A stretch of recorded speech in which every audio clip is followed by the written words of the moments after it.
Well, welcome everyone. We're so thrilled to be here tonight hosting Silverado Policy Accelerator's first major virtual event. We have an exciting debate planned for you on today, the topic that's on all of our minds and that will likely span the focus of multiple administrations to come. We're lucky to be joined by a number of current and former senior government officials from around the world, including former Prime Minister of Australia, as well as many esteemed members of the press, academia, think tanks, and the private sector. My wife Marina and I started Silverado to fill a gap in the policymaking arena. All too often, we're seeing well-researched but creative policy recommendations sit in a beautifully packaged report and quickly become outdated without any further action. Silverado really aims to fill that gap by using a venture approach to policymaking to ensure that the best solutions to crucial policy challenges are incubated and accelerated into concrete results. We look forward to working with many of you once we officially launch in January in our areas of focus: cybersecurity, international trade and industrial security, and economic and ecological security. A cross-cutting theme across all Silverado's pillars is great power competition, the theme of our event tonight. I think we can all agree that the US relationship with China will be the defining challenge of the century. So we had no choice but to seek out two of the world's most acclaimed geopolitical influencers to get their views on the resolution being debated tonight. The United States is in a new Cold War with China. Arguing in favor is Niall Ferguson, a renowned historian, best-selling author, and award-making filmmaker, currently Milbank Family Senior Fellow at the Hoover Institution and Senior Faculty Fellow of the Belfer Center. He is also the founder and managing director of Greenmantle LLC, a New York-based advisory firm. Arguing against is Ian Bremmer, a preeminent political scientist and president and founder of Eurasia Group and G0 Media, and also best-selling author. You've probably seen him sharing his political insights on TV or in publications like Time Magazine, where he's the foreign affairs columnist and editor at large. You can also catch him every weekend on US public television as host of G0 World with Ian Bremmer. I'm a little worried that getting Ian and Neil to agree to do this means we have set an unattainable bar for our future events. So the run of show tonight is to start with opening statements with each debater and then move on to two rebuttal rounds. We'll take a few questions from the audience before moving to closing statements. Please use the chat function to ask questions. So just today, former Secretary of State Henry Kissinger, whose biography Neil famously wrote a few years ago, said that America and China are now drifting increasingly toward confrontation and that they're conducting their diplomacy in a confrontational way. The danger is that some crisis will occur that will go beyond rhetoric and into actual military conflict. While unfortunately Secretary Kissinger is not participating in today's event, we're lucky enough to be joined by Malcolm Turnbull, who is the former Prime Minister of Australia, and hopefully we can get Malcolm in to share his thoughts. Malcolm, are you there with us? There you are. Malcolm, would like your brief thoughts before we go to the rest of the audience for this poll. What is your view? Are we in a new Cold War with China? Thanks, Dmitri, and it's great to be with you all, and really congratulations on setting up the Silverado Institute. Look, I think it depends what you mean by Cold War.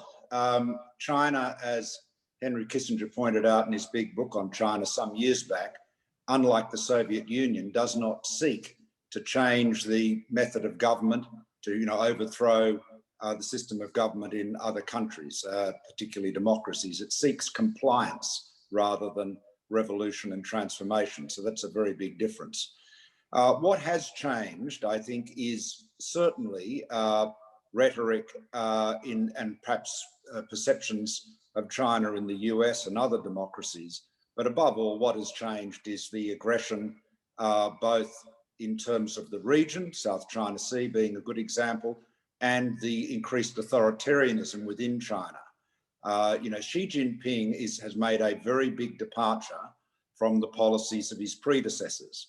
If you look at the way the existing boundary disputes with, long-standing boundary disputes with Russia and the Soviet Union were resolved in 2004, and compare that to what's going on with the islands, disputed between Japan and China and the South China Sea. It's very, very different.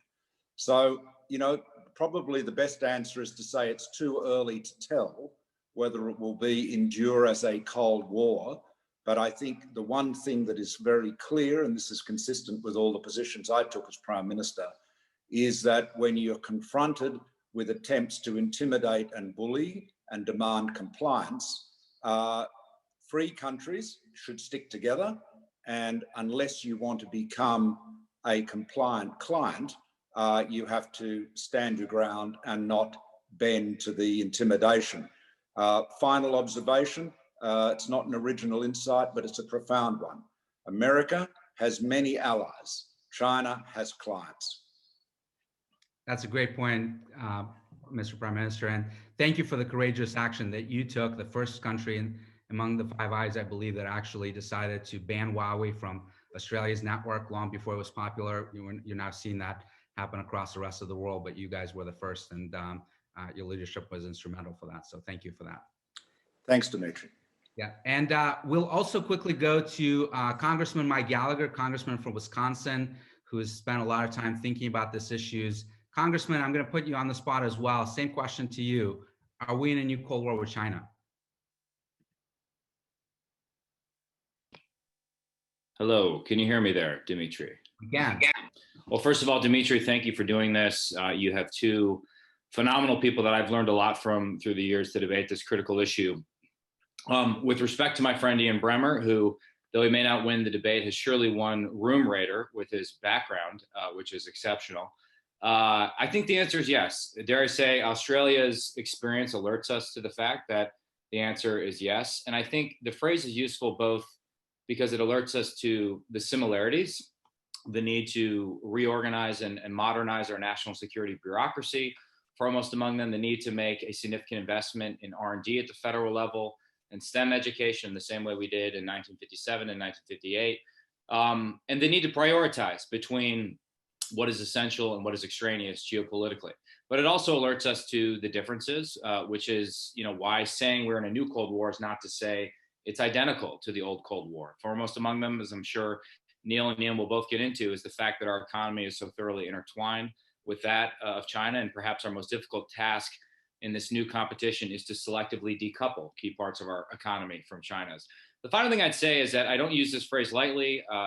Joseph McCarthy is buried in my district. I'm the second Marine intelligence officer elected to Congress from Wisconsin. I think the phrase should remind us of the dangers of going overboard, and also remind us that our goal throughout should be to avoid escalation into a hot war, certainly a strategic nuclear confrontation. And so I find the phrase useful, and I favor Neil's position. Neil, the historian, not the epidemiologist, Ferguson, which is also important to point out. Very good. Well, Neil, you got one vote. Let's see what the audience thinks. Even though the polls are getting bad rap recent days, we're going to ask the audience to answer an anonymous poll before we start, and then we'll run it again at the end of the debate to see if Ian and Neil have persuaded any of you to our side. So let's kick off the poll. So please vote. Unfortunately, we only have a yes or no answer. So Prime Minister, hopefully you can find one of those answers acceptable. All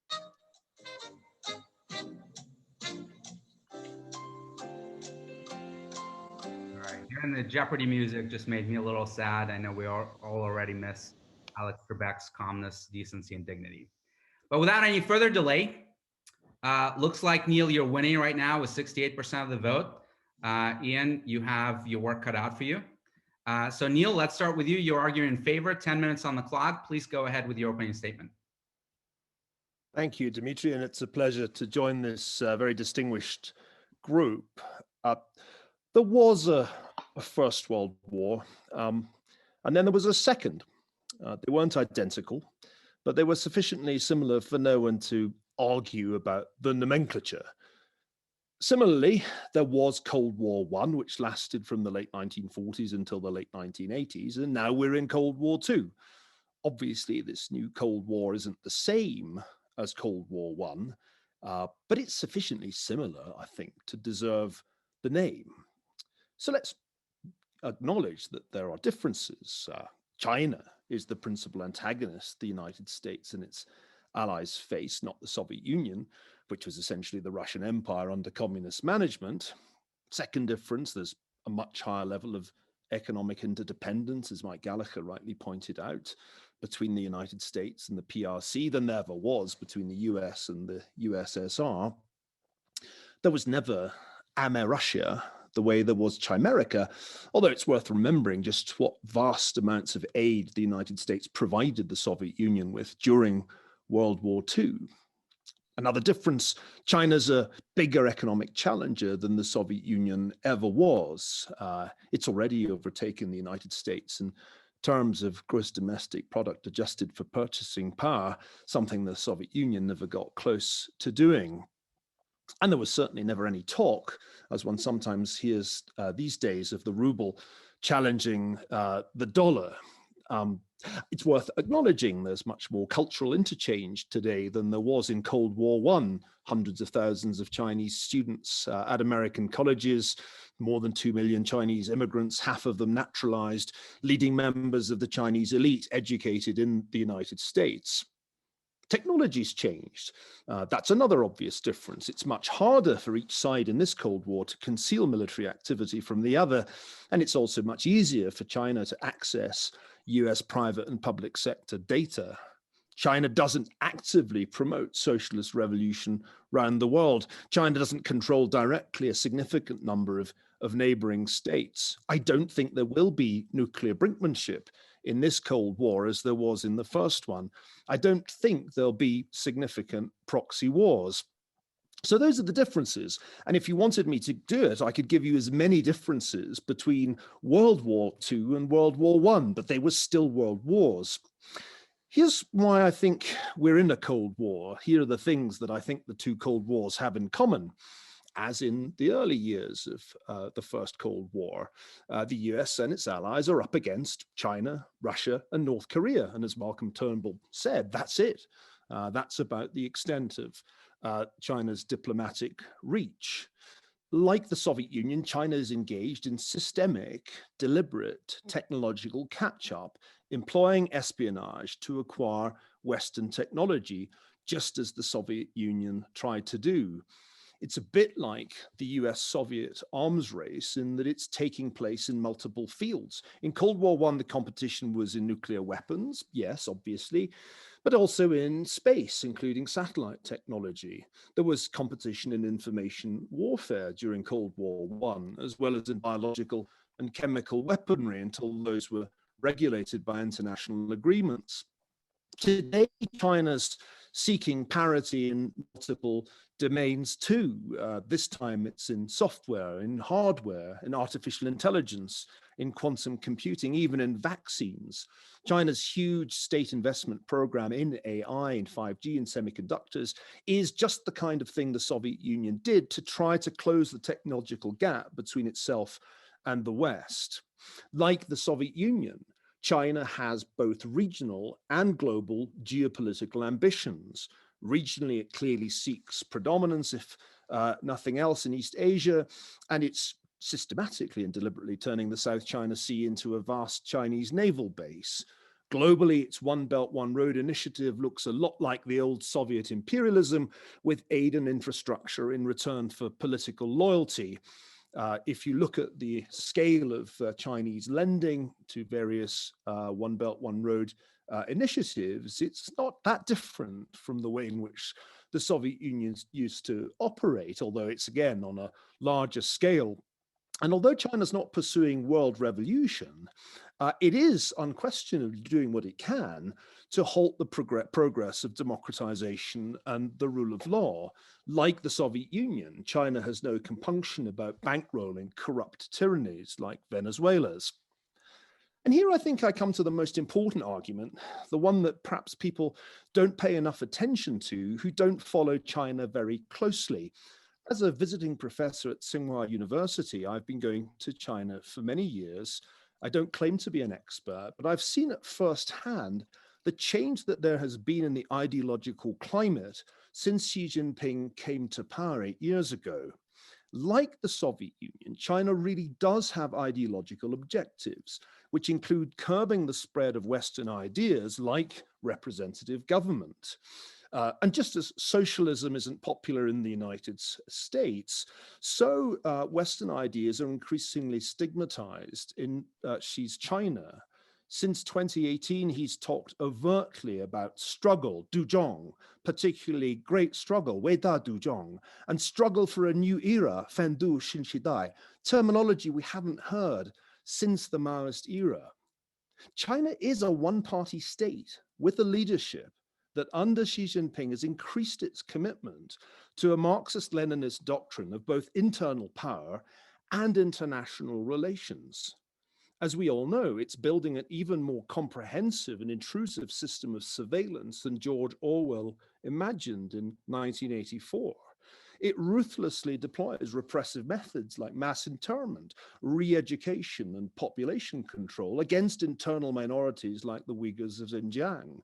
It's determined to stamp out the semi-autonomy of Hong Kong and, of course, ultimately to get rid of the de facto democracy and independence of Taiwan. That is, it's often been said, Xi Jinping's ultimate strategic objective and the reason he's done away with term limits. There is an arms race, as there was in the Cold War.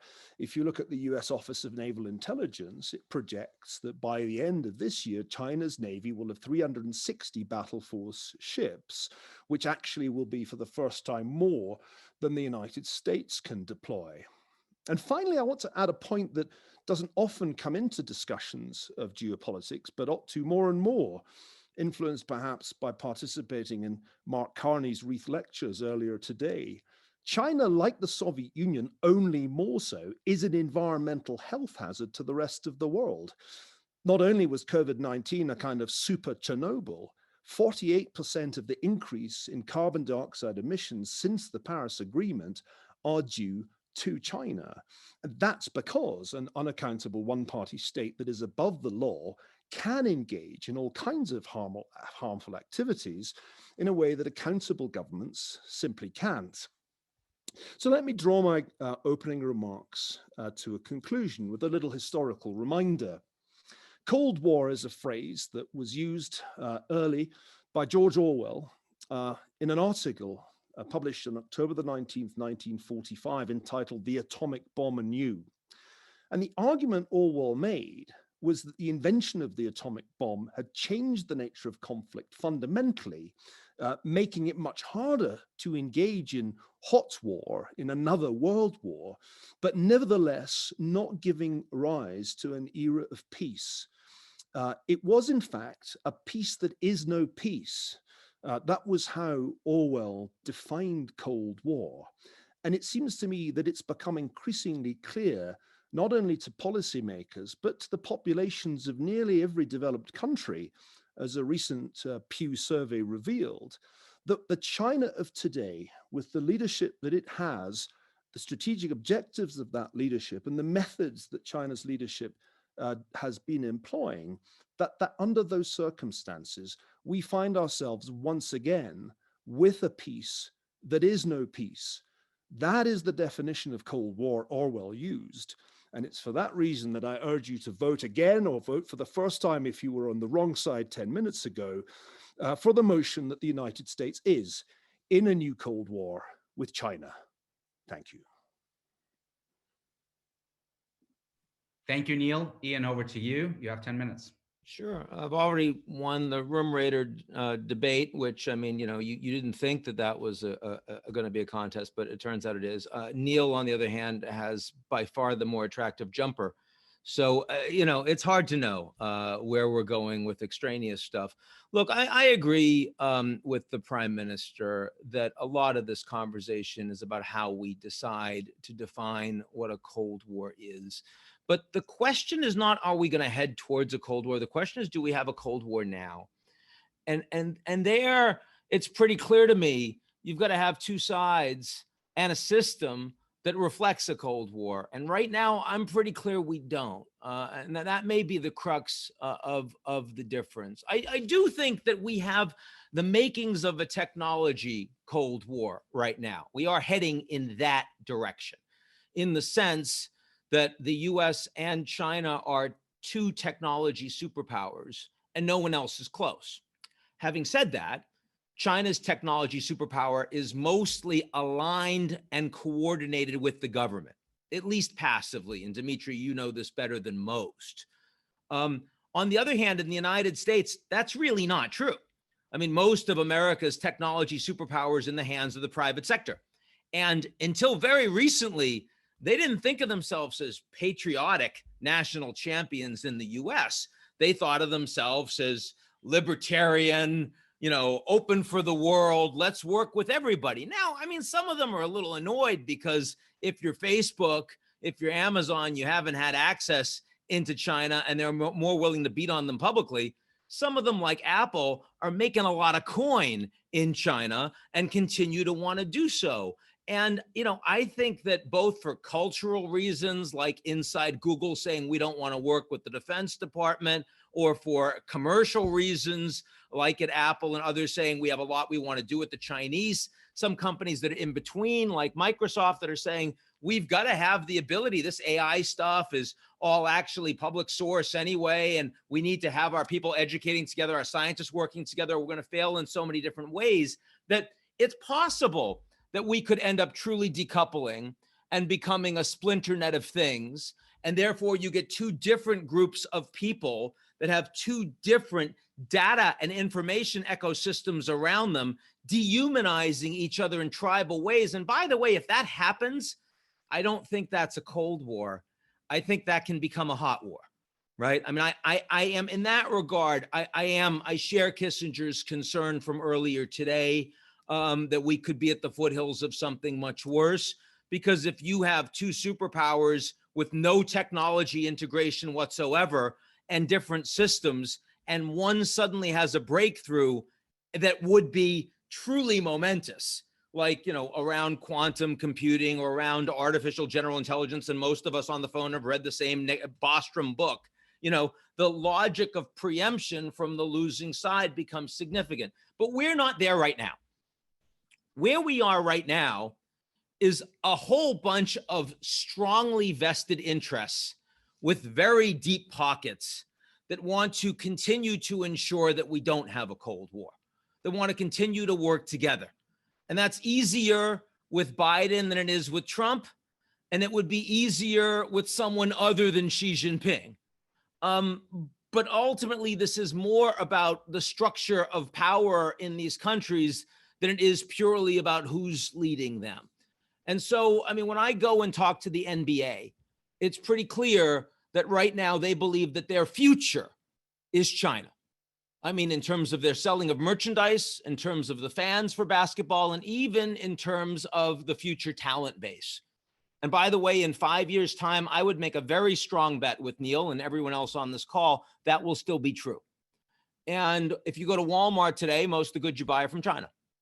And I would make a very strong call that in 5 years' time, that will still be true. Now, by the way, since labor is becoming much less important to capital, and almost every CEO we talk to expresses how they can make a lot more money with fewer people in the next 10 years, and technology disruption through coronavirus is speeding up a lot, it may be that China's status as the world factory is going to be critically undermined, and that could lead to a lot of decoupling that is much greater than just the data and tech space. Again, making a full-fledged Cold War in 10 years' time more likely, but that's not the question. The question is, are we in one today? And the answer to that, in my view, is no. I mean, there are a lot of other ways we can go around this. I mean, Belt and Road. Belt and Road is, functionally a nice architecture for a whole bunch of ornaments that were already being put on the tree. What I find interesting about Belt and Road, of course, number one, is when China builds a port or a railroad, after it's built, everyone can use it. Look, I'd rather if the Americans were doing that. We're not, right? So absent that, it's much better for everyone for ports and railroads to be built. Now, it is true that frequently there's backlash against China. And we saw that with Hambantota in Sri Lanka and other places. They get angry. And then the Chinese frequently have to renegotiate those deals. What's interesting is that right now, the Chinese are going to the IMF and they're saying, we're prepared to actually show you fully the terms of these Belt and Road deals because we're going to need to restructure all of this crappy debt that all of these poorly funded countries have around the world. And we can't do it all ourselves. So we're going to need the IMF. That's very different from what the Soviets and the Americans were doing in their constituent blocks. And look, we can get to history around some of this too and why it's not a Cold War right now. Let's remember, the Soviet Union made strategic inroads in Europe and Asia on account of the devastation that they had all incurred during World War II. China today is hemmed in by highly capable democracies, by Australia, by Japan, by South Korea, as well as US naval power. And let's not forget India, which I consider an increasingly illiberal democracy, but nonetheless, one that is increasingly has geopolitical alignment with the United States. In other words, the desire of the Americans to drive a Cold War in that environment is considerably less and less urgent than it was at the end of World War II. Again, I'm not saying that that couldn't somehow slip into Cold War over time. I don't think it's in our interest for that to happen, but it's not where we are today. I think the interesting push-pull, if we want to think about whether Cold War is likely in the next 10, 20 years, is whether or not climate and the desperate need for global leadership that we are starting to see with the Europeans, with the Japanese, with the Canadians, with Mark Carney, who was mentioned, with even Xi Jinping's surprise announcement at the UNGA, and yes, even with the new soon-to-be American president. Is that going to be more of a driver of multilateral global response? Will the G20 become more important and the Chinese be seen as constructive in it? Or will technology trends that right now are indeed leading to decoupling, and right now they're just a narrow wedge in the door, but 5G could easily become the digital economy, which could easily become digital currency, fintech. You expand that becomes a big piece of what we do, of who we are. And if that becomes more of a driver, then again, I think not only will Cold War become more of a reality, but hot war will be something we'll experience. How much time have I just taken? Because I can go longer, but I haven't watched. Oh, I've got more time apparently because you're muted. You have another minute. I have another minute.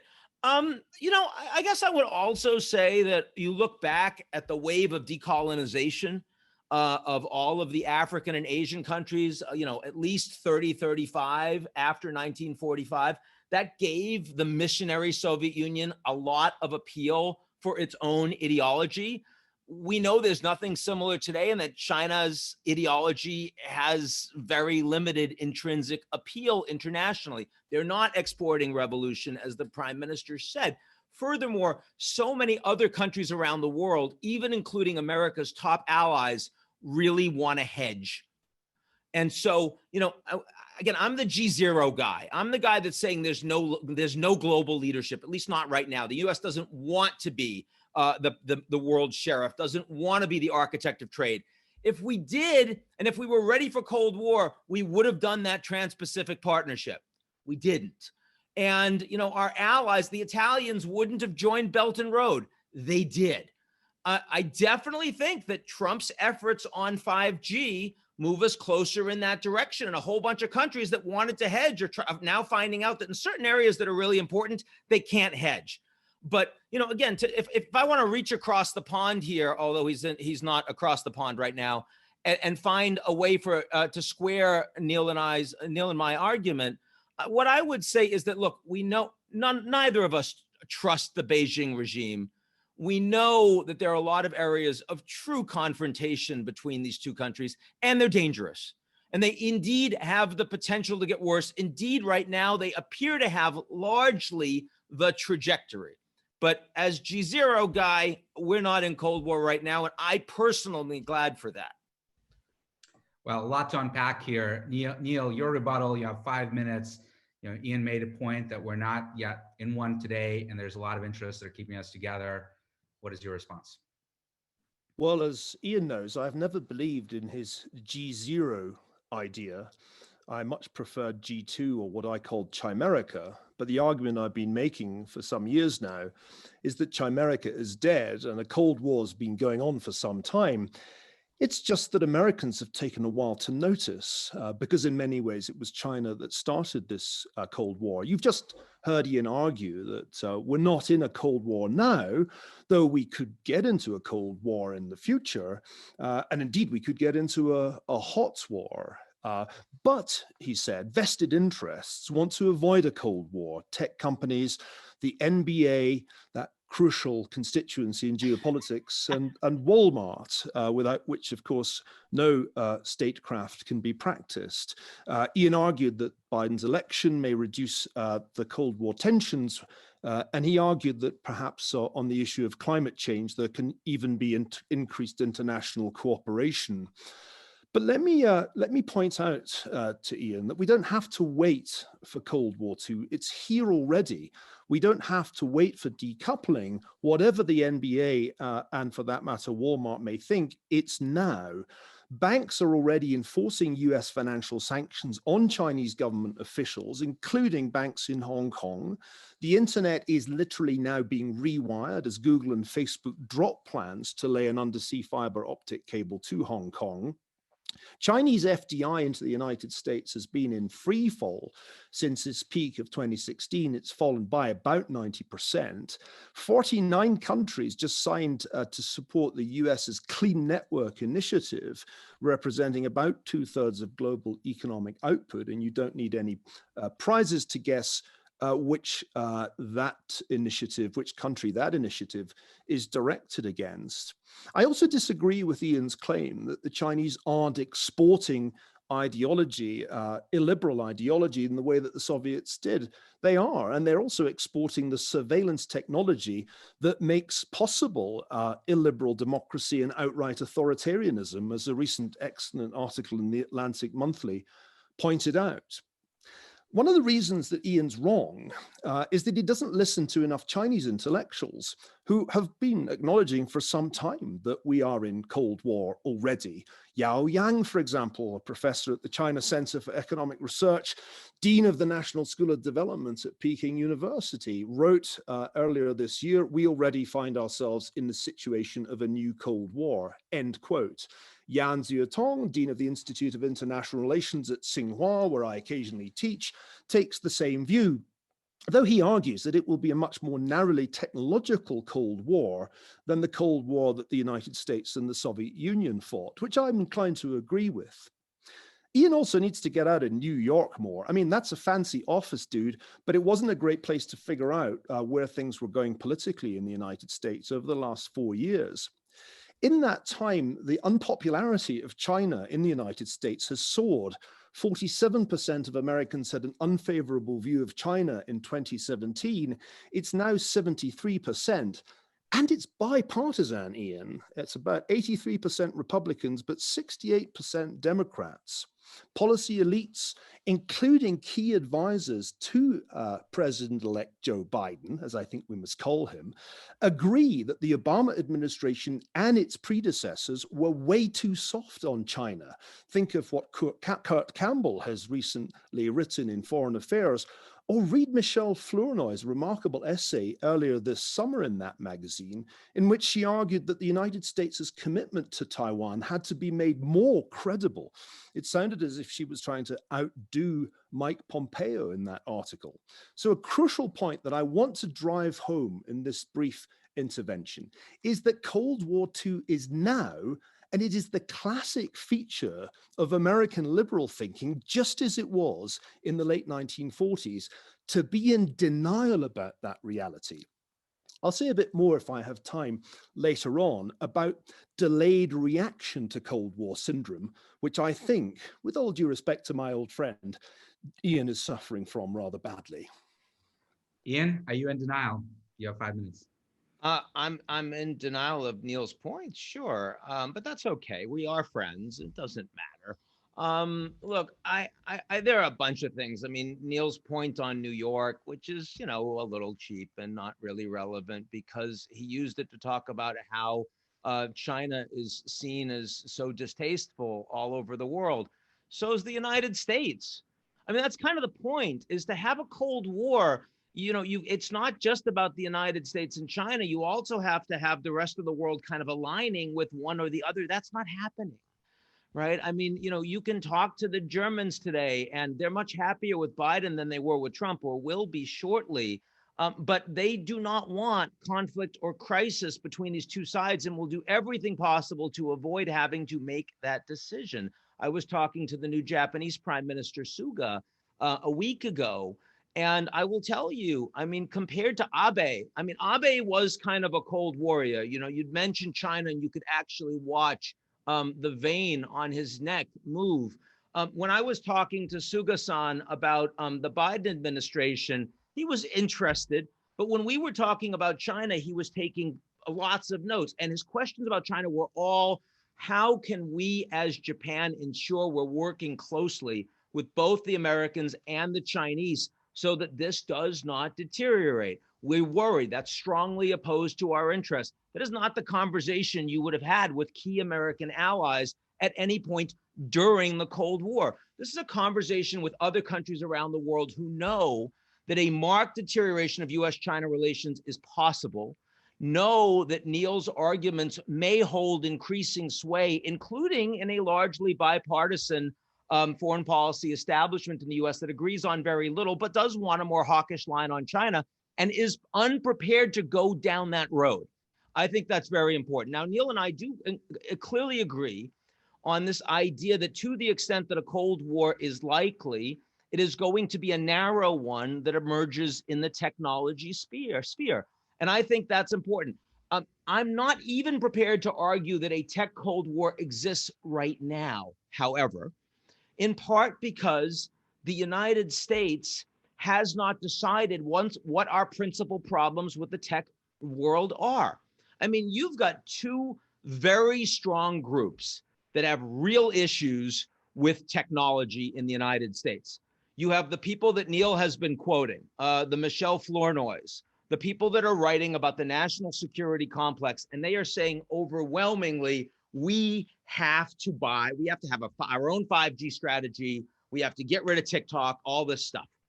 And then you have a whole bunch of people that are saying these are monopolies. They're anti-democratic companies, the American ones, not the Chinese ones, that their principal threat to democracy, to free speech. They need to be broken up. They need to be taxed like crazy. And the Venn diagram of the two circles of those people does not overlap at all. And again, if we were in a Cold War right now, it's pretty clear that we would be seeing our tech companies as the most important national champions for the United States. I mean, Amazon would be the Lockheed Martin of the 21st century. Now, I think Jeff Bezos actually would like to become that. And I think that's part of the reason why HQ2 is outside of Washington. I mean, I think his efforts to get really deep with the largest buyer in the United States, the US government, does imply that strategy. But many other tech companies do not want to do that. And the US government has not agreed about that. And so I don't think yet we in the United States have decided what our principal problem with technology is. Is it national security, or is the biggest problem us? Is it the fact that our own democratic institutions are increasingly weak? I mean, I remember when the head of the National Intelligence Council came out just a couple of years ago and said the biggest threat to the United States was not Russia, not China, it was internal. It was the fact that we ourselves were not standing up for our own democratic institutions. At no point could credible intelligence officials in the US had said that during the height of the Cold War.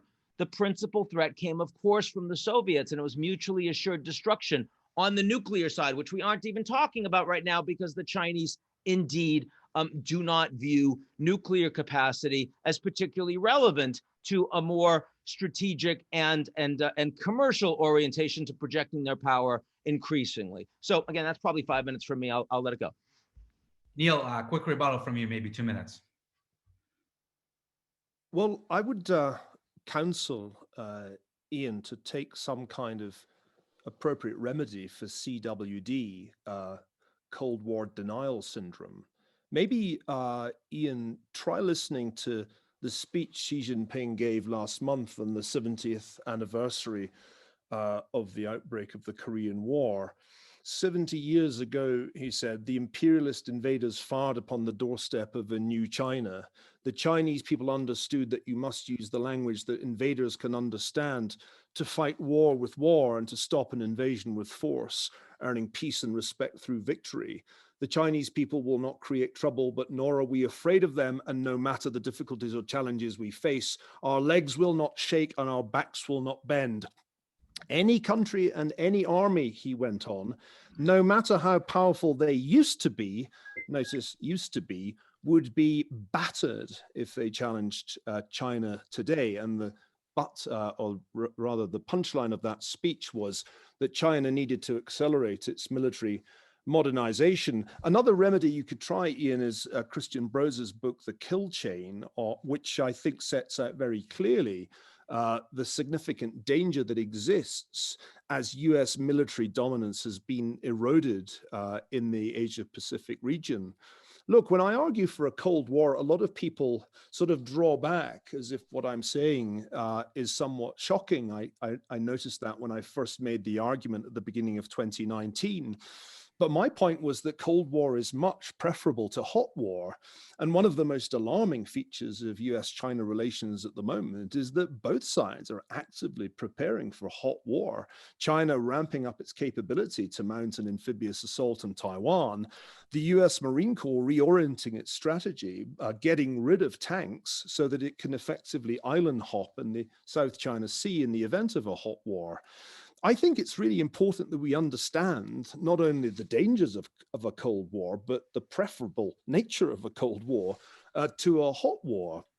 Ian, I think you're living in the past. You're making the kind of arguments that I hear from good friends like Bob Zellick, for example, who can't quite let go of Chimerica and think that somehow we're all going to remain in the Chimerican situation of symbiotic US-China amity, of the old win-win slogan that they used to trot out at conferences in Beijing. And I think you've got to face it, Ian, those days are over, and Cold War II has been underway for at least 2 years.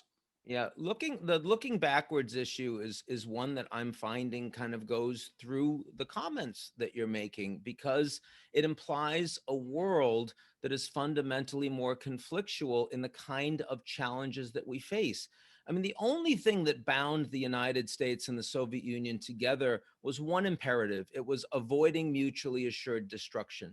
But today, the United States and China, we have to cooperate on a much wider range of issues if we want to safeguard each of our vital national interests, not just nuclear proliferation, but also macroeconomic stability, pandemic disease, climate change, just to name a few. These are the realities of core national security interests, and it has to change the way you think of the world. You can't just continue to think of it narrowly as we have the foreign policy establishment in the Bob Zellick or Niall Ferguson days. So I think that President Biden is going to rejoin the World Health Organization. It's an abomination. It's an obscenity that the United States would have claimed under Trump that the WHO was in the pocket of China, and that's why we should leave in the middle of a pandemic. It's a weak organization. It needs to be made stronger. And I think a Biden administration will help do that. We'll join COVAX, and the Chinese will also be in that. We'll rejoin the Paris Climate Accord after 76 days of being out. Look, I think there is an argument to be made about why you would want there to be a Cold War. I mean, Steve Bannon made it, and he made it articulately. He said that if you really believe that China is fundamentally opposed to all of our strategic interests and that they're going to get much more powerful over time, it's much better to try to contain them now than it is to wait until they're stronger. I disagree with a number of those things. First of all, I think that there are going to be much bigger areas of cooperation than there were before globally for the reasons I just mentioned.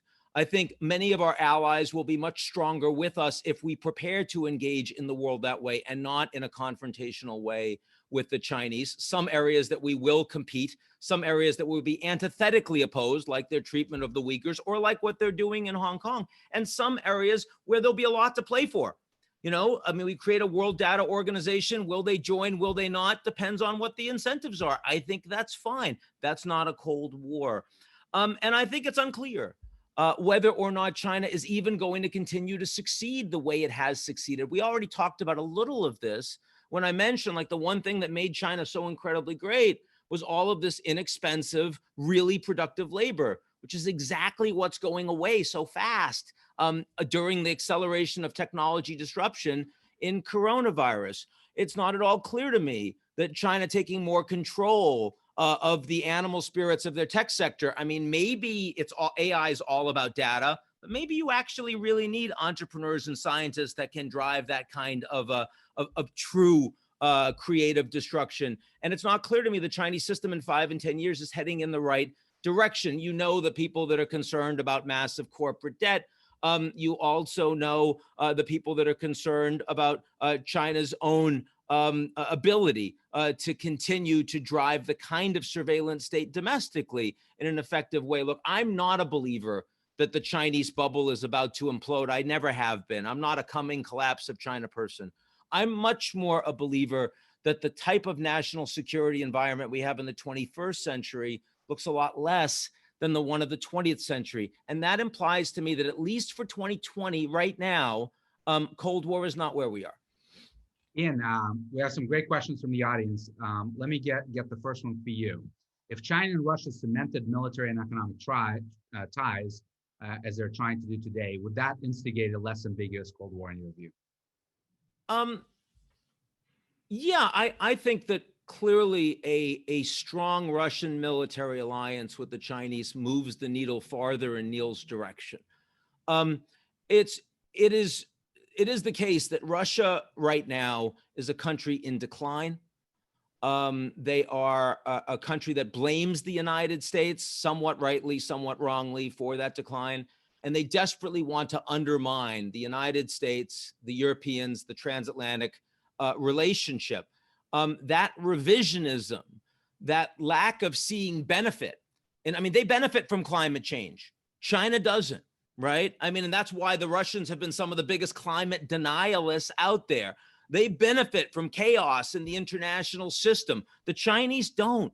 And so I see when I talk to the Chinese leaders about the AAIB, for example, and and Belt and Road, they've had difficulties trying to figure out how to get the Russians in, because strategically long term, they don't see the Russians as so incredibly useful. But they know that Putin, who really hates America, is kind of useful to have sort of on side, or at least not offside.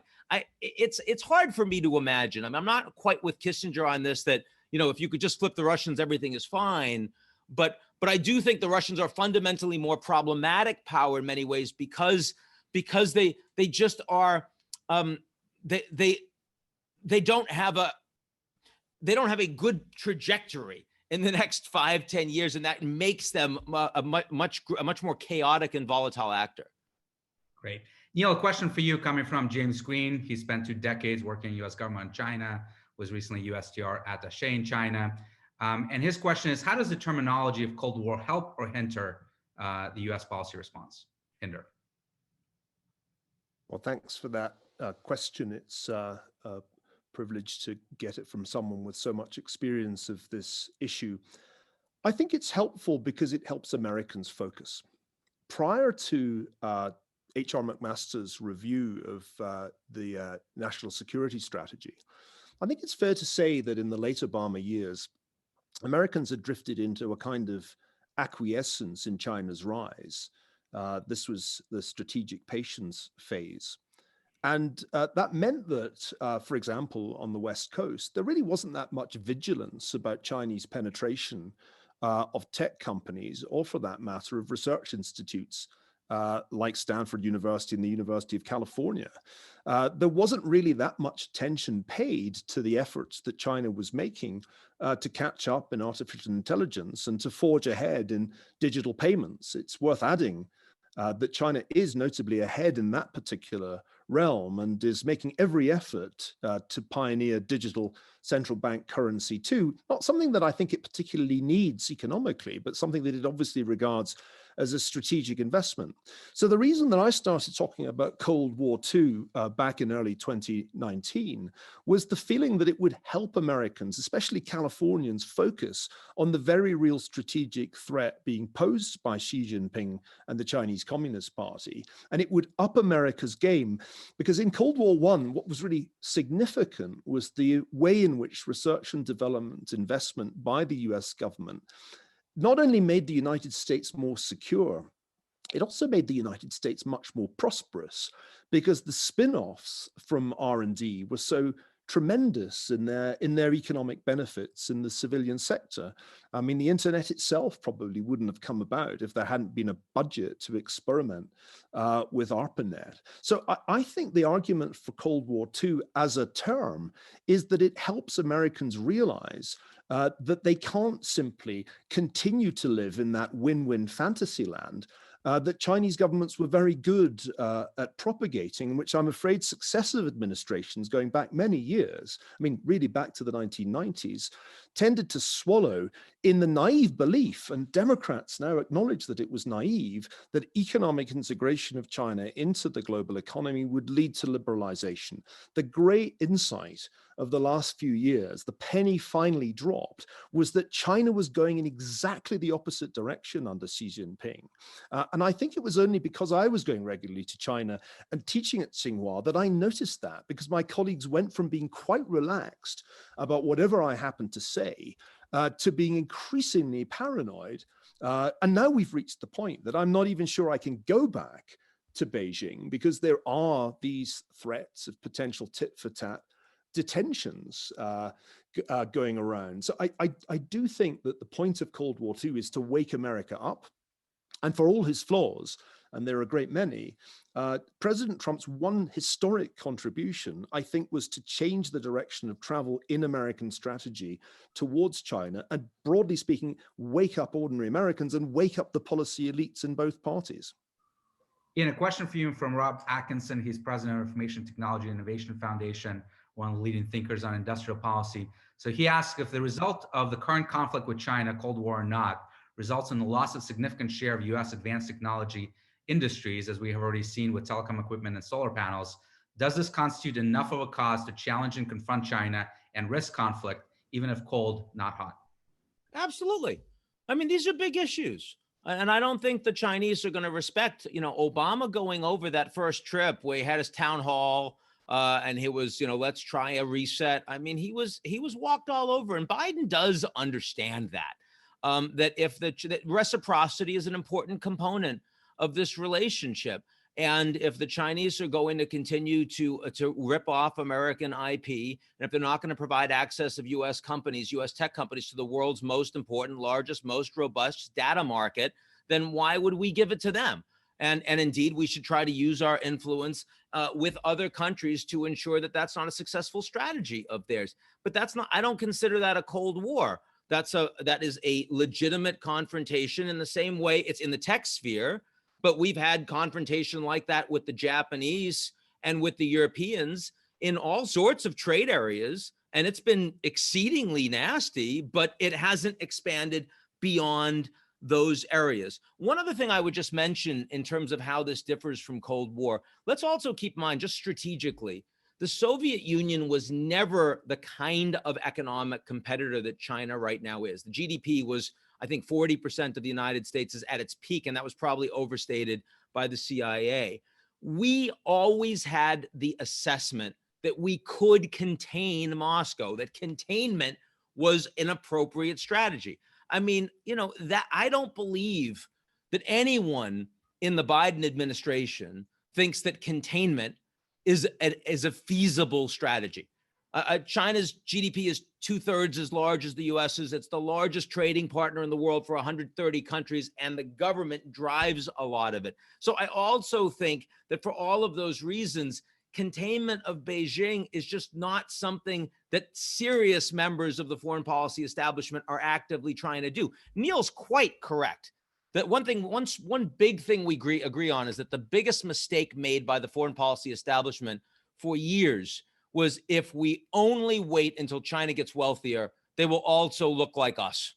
And when I wrote The End of the Free Market about 10 years ago, it was no, China's going to stay state capitalist. And when you have when you have a global economy where one economy is free market, although increasingly captured by private sector interests, and the other is state capitalist, that's not a free market economy. That's a hybrid global economy. So we all have to adapt to what it means to live in a hybrid economic system. And our allies are doing that. And we are a little later to do that. But that's, again, I consider that very different from saying 2020 is a Cold War. All right, fantastic discussion. Let's go to closing statement. We'll go in the opposite order. Ian, we'll start with you, and maybe you can address 2 points in your closing statement. One is a question from Matthew Roszynski of the Wilson Center. What's different about what we should do about this, whether we are in a new Cold War or not with China? What do you think the policy options should be going forward? And also, and Neil as well, perhaps you can address this. If we're in a Cold War, how do we win this? But Ian, let's start with you. Yeah, first of all, I mean, you know, Dmitri, very happy to do this, and also with Neil, who truly is someone I enjoy an awful lot, and our families do too.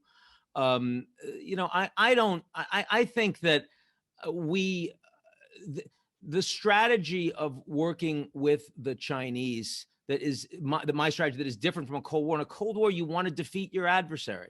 You want them to be destroyed. Even if we did want that, I do not think that that is remotely plausible for the United States. And furthermore, I really believe that there are core national security interests that the United States and China share, and they're getting much bigger and more urgent. I wish that in the last 1 year, we had an American administration that was cognizant of that. That was prepared to work with the Chinese and others in the early days to do things like have coordination around global PPE. You know, I think it would have mattered, as opposed to a Trump administration that has been more oriented towards demonizing. I mean, not just China. I mean, demonizing half of his own country, you know, the blue states as opposed to the red states. But the fact that Trump demonizes half of the country doesn't mean that we have a civil war right now. And the fact that Trump demonized the Chinese doesn't mean that we have a Cold War globally. I'm pleased that the Biden administration is going to move us back to a little bit less emotional insanity. But ultimately, the structure of the Americans and the global order is going to be just as challenged as it was. We don't call as many of the shots as we used to. China calls more. Our allies are hedging between us. But ultimately, we're increasingly on a small planet. We're going to have to work together because those challenges are structural. Neil, your closing statement, please. The US is in a new Cold War with China. And one of the things that we must avoid is the delusion that that is not the case. Because with every passing month and every passing year, China closes not only the economic gap, but the strategic gap. One Belt, One Road is expanding into all of what the Chinese call the new strategic domains, which means the deep sea, outer space, cyberspace. There is now a Silk Road on Ice initiative and an OBOR space information corridor. The Chinese are building naval bases. For example, Ream in Cambodia, they have 1,250 land-based conventional ballistic and cruise missiles. Those missiles are one of the reasons that US deterrence is no longer credible with respect to Taiwan or the South China Sea, because the Chinese have the capacity to sink US aircraft carriers, which they didn't have before. China is exporting its brand of authoritarianism. There are now no fewer than 700 cities outside China where Huawei is implementing its safe cities technology, safe in the strictly Orwellian use of the term. You may not think containment is an option, Ian, but does anyone have a better idea? McMaster's idea, and I have a great deal of respect for HR, who's now my colleague at the Hoover Institution, was that competition was the way to go. And I'm certainly all for that, as I've said. For me, the point of talking about Cold War II is to make sure that the US is competing in cyberspace, competing with artificial intelligence, competing for quantum computing, for the quantum supremacy, as it's been called. That's key. But I think there must also be containment, because Chinese expansion is real and it poses a profound threat to democracy and the rule of law around the world.